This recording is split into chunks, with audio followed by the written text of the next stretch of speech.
Au cœur de la chaîne de montagnes du Grand Khingan, on trouve encore les camps du peuple Evenki.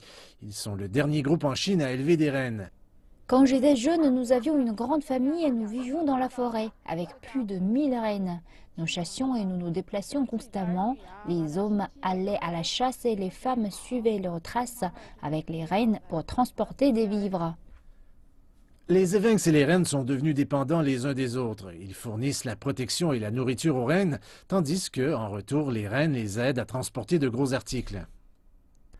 Les rennes sont des animaux sauvages, ils ne sont pas domestiqués. Ils sont venus ici parce qu'ils connaissent les rennes et les gens peuvent s'entraider. Cette relation n'a pas changé depuis des centaines d'années. Cependant, comme la chasse est désormais interdite à travers la Chine, le gouvernement local a construit des maisons pour les évinx dans les villes proches de la forêt. Cela signifie que les troupeaux de rennes ne sont plus nécessaires. Mais la relation entre l'homme et la bête se poursuit. Bien qu'il n'y ait plus qu'1 millier de rennes vivant dans les forêts ici, ils attirent encore des touristes dans la région. En retour, les évinx protègent les rennes. Nous pourrions avoir 4 ou 500 touristes pendant l'été, mais pour protéger les rennes, je n'amène le troupeau seulement 2 fois par année. Les rennes se nourrissent de mousse et de champignons et sont très sensibles à l'environnement.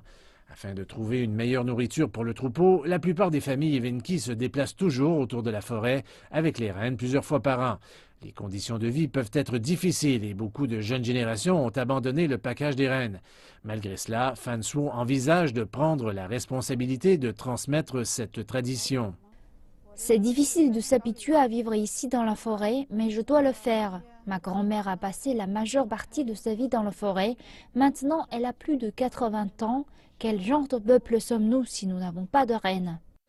Fan Suo veut persuader sa fille de devenir vétérinaire, mais craint également qu'elle ne revienne plus une fois qu'elle aura vécu dans une grande ville. Le tourisme est jusqu'à présent la meilleure solution. Comme le dit Fan Suo, laissez faire les rennes et ils vont gagner ce qu'il faut par eux-mêmes.